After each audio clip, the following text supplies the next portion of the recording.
Hello बच्चों, आज हम देखेंगे एक प्यारा सा टॉपिक जिसका नाम होगा लिमिटिंग रिएजेंट, दैट मीन्स सीमांत अभिकर्मक। आपको बता दें कि जब भी केमिकल रिएक्शन की बात आती है, जब भी रासायनिक अभिक्रिया की बात आती है, तो आपको दो चीज़ याद होगा। एक होता है reactants, that means A plus B, और एक होता है गिव्स सी। ठीक है, तो इसको बच्चों बोलते हैं अभिकारक। आपको शायद याद भी होगा, कई बार मैं रिएक्शन की बातें बता चुका हूँ। ठीक है, अभिकारक, और इसको क्या बोलते हैं? उत्पाद। तो यहाँ समझने वाली बात ये है कि सीमांत अभिकर्मक का मतलब क्या होता है। अभिकर्मक एक प्रकार का पदार्थ होता है, और किसी रिएक्शन के भीतर अगर बात सीमांत किया जाए, बात अभिकर्मक की नहीं है, बात है सीमांत की, तो सीमांत अभिकर्मक कब होगा? तो एक अभिकर्मक रिएक्शन को कराने में मदद करता है, रिएक्शन कंप्लीट होने के लिए मदद करता है, एक प्रकार का पदार्थ होता है। और जब सीमांत की बात होती है तो इसका मतलब ये होगा कि कहीं कहीं रिएक्शन में गड़बड़ी हो रही है। यानी एक रिएक्शन में अगर दी गई मात्रा है, दी गए अभिकारक है जिनसे प्रोडक्ट बन रहा है, इसमें अगर कोई मात्रा सीमित हो जाए, यूँ बोले उनका जो क्वांटिटी है ये एकदम फिक्स हो जाए और अभिक्रिया कंप्लीट हो ना पाए, अभिक्रिया रुक जाए, उसके प्रभाव से अभिक्रिया रुक जाती है, तो उस मात्रा को बोलते हैं सीमित मात्रा, सीमांत अभिकर्मक, यस लिमिटिंग रिएजेंट। अब ये तो वही बातें हैं कि जैसे मान लीजिए आपको बनाना है, आपको चाय बनाना है, तो इसके लिए क्या चाहिए? पानी के साथ साथ दो चीज़ें चाहिए, अनिवार्य है, वो है चाय पत्ती और चीनी यानी कि शक्कर। तो बच्चों, चाय तभी बनेगा जब आपके पास शक्कर भी होगा क्लियर ढंग से, और जब आपके पास पत्ती भी होगा यानी कि चाय पत्ती भी होगा। ओके, इतनी बात है क्लियर है। तो दोनों की मात्रा से तब जाकर आपका चाय बनेगा, स्टैंडर्ड चाय बनेगा, तैयार हो जाएगा। तो एक चाय कब कहलाएगा? जब दोनों की मात्रा उपस्थित रहेगा। ओके, यानी अगर शक्कर पहले समाप्त हो गया तो क्या चाय बनेगा? नहीं बन पाएगा। अगर मान लो चाय पत्ती पहले समाप्त हो गया तो क्या चाय बनेगा? नहीं बनेगा।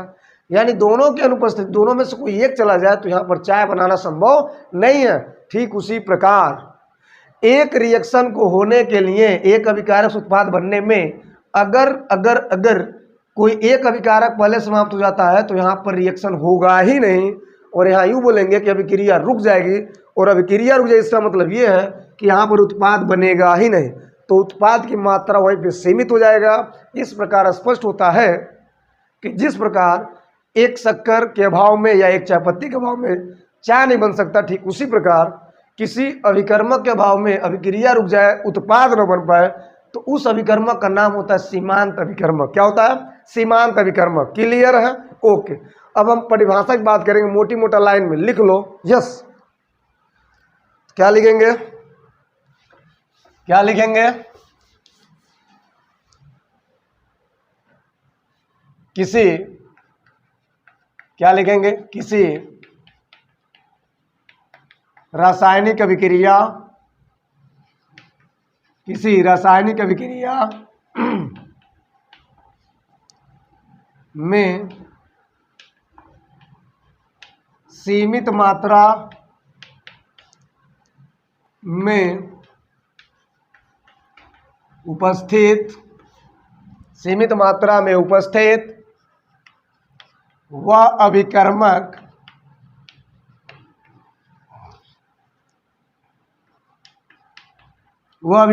जो अभिक्रिया में पहले समाप्त हो जाता है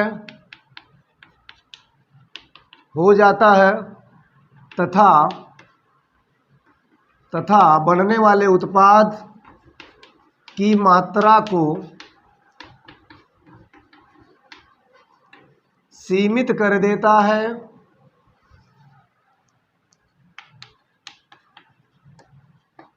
सीमांत अभिकर्मक कहलाता है। सीमांत अभिकर्मक कहलाता है। क्लियर है? ओके, तो मैंने क्या लिखा? जो मैंने सब बोला। ओके, तो किसी रासायनिक अभिक्रिया में सीमित मात्रा में उपस्थित वह अभिकर्मक जो अभिक्रिया में पहले समाप्त हो जाए और साथ ही साथ इसके प्रभाव से उत्पाद की मात्रा क्या हो जाता है? सीमित हो जाता है, सीमांत अभिकर्मक कहलाता है। कोई लॉजिक नहीं है, बहुत ईजी है। चलो इसका हम एग्जाम्पल देखते हैं, कैसे हम सवाल हल करते हैं। या किसी रिएक्शन में हम कैसे पता करेंगे कि सीमांत अभिकर्मक होगा कौन। क्लियर। चलिए क्वेश्चन की बात करते हैं, एक क्वेश्चन लेंगे। चलिए बच्चों, तो यहाँ समझेंगे कि सीमांत अभिकर्मक के आधार पर सवाल हल कैसे करते हैं। तो बच्चों यहाँ पर कुछ ऐसे ही क्वेश्चन दिया रहेगा आपके एग्जाम में भी। क्वेश्चन बनते कैसे हैं, पहला क्वेश्चन देखेंगे एग्जाम्पल। पहला क्वेश्चन कह रहा है कि 50 किलोग्राम N2 एवं 10 किलोग्राम H2 को मिलाने पर क्या बनता है, NH3 बनता है। क्लियर है। बनने वाली अमोनिया गैस की गणना कीजिए, सीमांत अभिकर्मक की पहचान कीजिए। दो बातें, अमोनिया की मात्रा भी पूछ रहा है और साथ ही साथ सीमांत अभिकर्मक कौन होगा, यानी कौन वह पदार्थ जिसकी मात्रा कम हो रही है, या यहाँ पर इसका सॉल्यूशन कैसे होगा। तो सॉल्यूशन में सबसे पहले क्या करना, रिएक्शन को लिख देना। ठीक है। N2 प्लस क्या बोला, H2, क्या बना, NH3। क्लियर हुआ। ओके, बैलेंस करेंगे N2 2 हो जाएगा, यहाँ पे 3 हो जाएगा। अब बच्चों यहाँ पे क्या कर रहा है कि यहाँ पे सबसे पहले जो 50 किलोग्राम है इसको मैंने W1 मान लिया। ठीक है, और ये W2 है, तो लेकिन यहाँ पे भी जस्ट इसको लेंगे नहीं, सीमांत अभिकर्मक एक छोड़ेंगे। रियलिटी बात क्या है, यहाँ पे इसका M कितना होता है, इसका M1 यानी M कितना होगा, मॉलिक्यूलर मास कितना होगा नाइट्रोजन का, एक का होता है 14, तो दो का हो जाएगा 28, 14 दूना 28। क्लियर। M2 कितना होगा, M2 हो जाएगा, विचार करें M2 कितना होगा, M2 हो जाएगा हाइड्रोजन का 2, 1 1 2 2 3 6, यहाँ पे 6 कर देंगे। यहाँ पे W1 की बात करते हैं, तो W1 कितना दिया है, 50 किलोग्राम, और W2 को क्या मानोगे, X मान लेना, X मान लेना। यानी इसके हिसाब से सब कुछ अगर दिया है, अब आपको प्रोडक्ट बनानी है, तो प्रोडक्ट बनाने में M1 M2 दिया, W1 दिया, अब हम W2 नेगलेक्ट करते हैं। चलिए, तो विचार ये करना है कि W2 का जो X हमने माना है कि X का जो मान होगा वह X का मान दिए गए मान से कितना अधिक आ रहा है, या जो मान दिया है वो कितना X के मान से कम आ रहा है। मतलब W2 अगर निकल जाए, अगर X का मान निकल जाए, तो आप पता कर लोगे कि सीमांत अभिकर्मक कौन है या उसकी मात्रा कितना चाहिए। ओके, तो इसके लिए एक फॉर्मेट हम बनाते हैं। क्या बनाते हैं, W1 बाई W2 कर देना equal to M1 by M2 कर देना। ओके, तो W1 की मात्रा कितना है, 50, W2 की मात्रा कितना है, X, M1 का मान कितना है, 28, M2 मान 6। देख लें, विचार कर लें, X इक्वल टू क्या हो जाएगा, 50 गुणा 6/28। काट, क्या होगा, काट,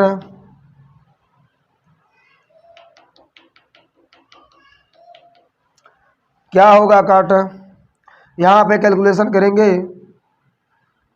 3 दूना 6 और हो जाएगा 14 दूना 28, यहाँ हो जाएगा 7 दूना 14 और ये हो जाएगा 25 दूना 50, 25 तिया 75, तो 75/7, 7 में 70, यानी कि हो जाएगा X का मान हो जाएगा 10.71। कितना हो जाएगा, 10.71 किलोग्राम। तो बच्चों आपने क्या देखा कि जो X का मान मिला है वो कितना है, 10.71 किलोग्राम। तो जो 10.71 किलोग्राम है, जो मात्रा बड़ा है, यानी 10 नहीं होना चाहिए, तो कितना होना चाहिए, 10.71 किलोग्राम होना चाहिए। इससे स्पष्ट होता है कि जो W2 की मात्रा होगी वो 10 नहीं होगी, उससे ज़्यादा होगी। इतने पे यानी 10 पर यह अभिक्रिया यानी उत्पाद बनना संभव नहीं है। कितना चाहिए नेट क्वांटिटी, 10.71 चाहिए। आ रहा समझ में, क्लियर है। तो यहाँ पर सीमांत अभिकर्मक कौन है, H2 है। कौन है, H2 है।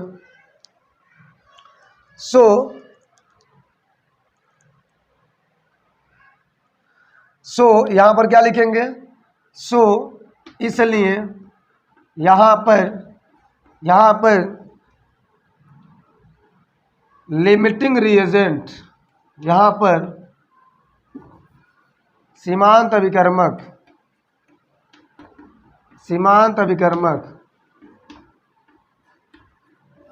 क्या होगा, H2 होगा। क्लियर है। चलिए अब बात करते हैं अमोनिया की मात्रा। एक काम कर लेना, यहाँ पर M3 निकाल देना, तो अमोनिया नाइट्रोजन कितना होता है, नाइट्रोजन होता है 14, 14 3 17 दूना 34, ये 34 टोटल हो जाएगा। और यहाँ पे W3, तो W3 लगा देना क्वेश्चन मार्क। कितनी मात्रा में अमोनिया बना। तो बच्चों इसके लिए क्या करना पड़ेगा, ये चीज़ें यूज करना पड़ेगा, एक साथ यूज करना पड़ेगा W3 निकालने के लिए। चलिए तो यहाँ पे क्या करेंगे, यहाँ पर वही चलिए सॉल्यूशन करते हैं। तो यहाँ पे सिंपली क्या करेंगे, यहाँ पर ले लेंगे W2/W3 ले लेना। ओके, फिर से क्या लोगे, M2/M3 ले सकते हैं। तो यहाँ पर जो W2 होगा किसके लिए होगा, H के लिए। तो W क्या करेंगे, WH2 के लिए लेंगे। तो WH2 कितना दिया है, 10, तो 10 भर देना।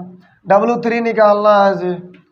M2 कितना है सर, M2 6, M3 कितना है 34। कैलकुलेशन करें, MW3 = क्या होगा, 10 × 34/6।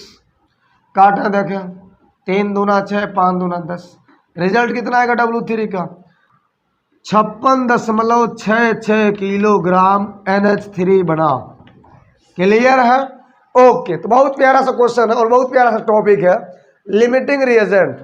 कुछ नहीं करना, अभिक्रिया दिया रहेगा और तुम क्या करना, एक छिपा करके क्या करना, उसकी मात्रा को क्या करना, लेट कर लेना, मान लेना x y कुछ भी है, और जो x का मान आएगा उसको चेक कर लेना ऊपर के क्वेश्चन में जो दिया हुआ है। जितना मात्रा दिया उतना मात्रा से कभी मिलेगा नहीं, जरूर कुछ अंतर आएगा। तो जितना का अंतर आएगा, घटेगा बढ़ेगा, यानी कुछ मात्रा बढ़ेगा, ये मात्रा घट जाएगा, तो कह देना कि ये भैया इस क्वेश्चन का या इस रिएक्शन का लिमिटिंग रिएजेंट ये होगा, बेचारा कम है। ठीक है, तो यहाँ पर सीमांत अभिकर्मक हो जाएगा। कितनी मात्रा में पूछेगा बनेगा, तो उसके लिए फॉर्मेट अपना लेना। क्लियर है। ओके, एक क्वेश्चन और बात करते हैं। ठीक है, चले बच्चों सेकंड क्वेश्चन की बारी है, जैसा कि बहुत दिया गया आपके। चले बच्चों देखते हैं सेकंड क्वेश्चन क्या करें। ठीक है, बहुत इजी क्वेश्चन है, ध्यान देंगे। यदि 1 ग्राम Mg को, मैग्नीशियम को, एक बंद पात्र में 0.5 ग्राम ऑक्सीजन के साथ क्या कराया गया, दहन कराया गया, तो सीमांत अभिकर्मक क्या होगा, और साथ ही साथ MgO की मात्रा गणना करें। सेम क्वेश्चन और सेम सॉल्यूशन होगा, आंसर अलग आएगा, सॉल्यूशन का तरीका एक जैसा होगा। पहले क्या कर लेना बच्चों, यहाँ पे सॉल्यूशन लिख देना और यहाँ पे रिएक्शन लिख देना। हमने क्या बोला, Mg दहन कराया गया O2 की उपस्थिति में, क्या बन गया, MgO, दैट मीन्स मैग्नीशियम का ऑक्साइड। बैलेंस करेंगे तो क्या हो जाएगा, बैलेंस करिए, हाफ कर दो, बैलेंस हो जाएगा एक तरह से भी। क्लियर है। ओके, यहाँ पर वही चीजें क्या करेंगे, सबसे पहले 1 ग्राम दिया है तो 1 ग्राम यानी कि W1 कर लेना। 1 ग्राम, केवल 1 ग्राम दिया है। W2 को x मान लो, M1 तो निकाल लोगे, M1 मैग्नीशियम कितना होता है 12, नंबर पे 24। ऑक्सीजन कितना है 1, कितना हो जाएगा ऑक्सीजन, M2 हो जाएगा कितना 16। क्लियर है, क्लियर है। तो चलिए यहाँ पर देखते हैं कि वास्तव में पहले सीमांत अभिकर्मक क्या होगा। तो फॉर्मेट वही लगेगा, W2/W1 = M2/M1। बातें स्पष्ट है। W2 कितना है x, W1 कितना है 1, M2 कितना है 16, M1 कितना है 24। ओके, कैलकुलेट करें, x = क्या होगा 0.67 ग्राम। अब विचार करने वाली बात है कि यहाँ पर जो मात्रा दिया है, x का मान जो दिया है वो 67 ग्राम है, और यहाँ पर जो मात्रा दिया बच्चों वो दिया है 0.5 ग्राम। अब आप ही लोग डिसाइड कर लो कि 0.5 ग्राम जो मात्रा दिया हुआ क्वेश्चन में है, क्या वो अभिक्रिया को रोकेगा कि नहीं रोकेगा, रोकेगा, पक्का रोकेगा। क्यों, क्योंकि 0.5 ग्राम से अभिक्रिया संभव नहीं होगा। इस अभिक्रिया को कराने के लिए कितना चाहिए, 0.67 ग्राम चाहिए, तब जाकर अभिक्रिया पॉसिबल है। क्लियर है। ओके, तो यहाँ पर क्या लिखेंगे, सीमांत अभिकर्मक। So right here, what right here, सीमांत अभिकर्मक क्या लिखेंगे, सीमांत अभिकर्मक क्या होगा, ऑक्सीजन होगा। क्या होगा, ऑक्सीजन होगा। क्या होगा, ऑक्सीजन होगा। क्लियर। ओके, कितना चाहिए 0. यानी दिया गया मात्रा 0.5 लेस है 0.67 से, अर्थात 67 मात्रा आपको चाहिए। अब बात आती है कितनी मात्रा मैग्नीशियम ऑक्साइड बन रहा है। ठीक, इसको मान लेंगे क्या, W3 पता नहीं है, और यहाँ पे M3 तो आप जानते हो, M3 का मान कितना होगा निकाल लो। Mg 24, दैट मीन 24 प्लस कर देंगे 16, और 24 16 कितना होता है 40। क्लियर हुआ। ओ अब इसको मिला लो, अब इन दोनों को एक साथ कर लेंगे। क्या निकालना W3, तो लिख दो यार, what right here W2 by W3 equal to what right here M2 by M3। Okay, W2 क्या लेट किया, W2 का मान ये वाला, अब नहीं ध्यान देना, ये वाला नहीं, पिछले बार भी याद दिलाए थे, कौन वाला 0.5 वाला, 0.5 बाई W3 ही रहेगा, M2 16, M3 40। क्लियर कर लो। ओके, W3 कितना होगा यहाँ पर देख लो, 0.5 इंटू क्या हो जाएगा 40 बाई हो जाएगा क्या 16 हो जाएगा। क्लियर है। इसका इसमें गुणा कर दो तो 5 चौका 20, यहाँ पे 0 तो यहाँ पे पहले लगाएंगे तो क्या हो जाएगा 20/16, तो क्या होता है 4 चौका 16, 5 चौका 20, 5/4, जिसका रिजल्ट होता है 1.25 ग्राम। क्लियर हुआ। तो W3 क्या मिला, W3 मिल गया 1.25, यानी किसकी मात्रा, MgO की मात्रा। क्लियर है। यस, तो आज लेक्चर में इतना ही।